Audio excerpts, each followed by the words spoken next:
अगं तुझं सगळं बरोबर आहे। आपली दीदी असं काहीच करू शकत नाही, निर्दोष आहे ती।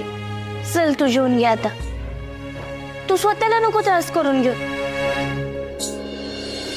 होय मामी, आणि जे काय असेल ते कळल की चौकशीत। आपली मंजी नक्की सुटणार बघा निर्दोष। बरोबर आहे आई डीजे म्हणतोय ते, आपली दीदी निर्दोष सुटणार बघ या सगळ्यातून। तिनं काहीच नाही केलं हे आपल्याला माहिती आहे ना। मग तू जेवून घे आधी, चल तू स्वतःला नको त्रास करून घेऊस। मामी जेवा की थोडं। नाही, माझी लेक तिकडे अडचणीत असताना माझ्या घशाखाली अन्नाचा कण बी जाणार नाही।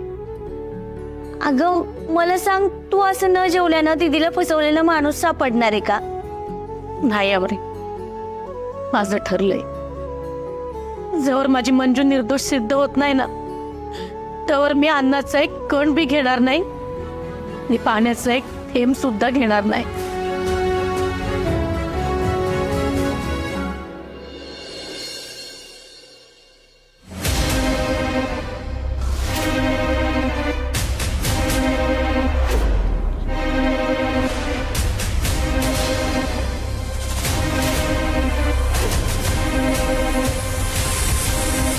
कुठे लपला होता?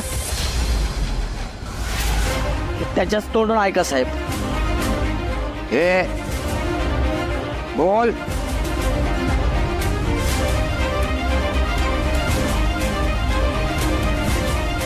साहेब चांगलं धोयाला। एक मिनिट मॅडम, तुम्ही याच्यामध्ये पडू नका। तुमचं काय काम आहे? काही कंप्लेंट असेल ना तर पलीकडे तिकडे जा, ते मदत करतील तुम्हाला।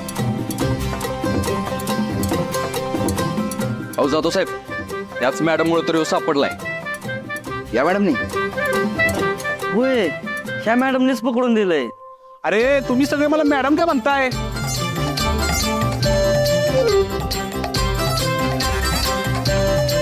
एक मिनिट, हा बलमासारखा का दिसतोय? सर बलमासारखा दिसत नाहीये, बलमाच आहे तो। काय बलमा? अहो मी बलमाचा आहे साहेब। जाधव साहेब, तो सगळा आमच्याच प्लॅनचा भाग होता।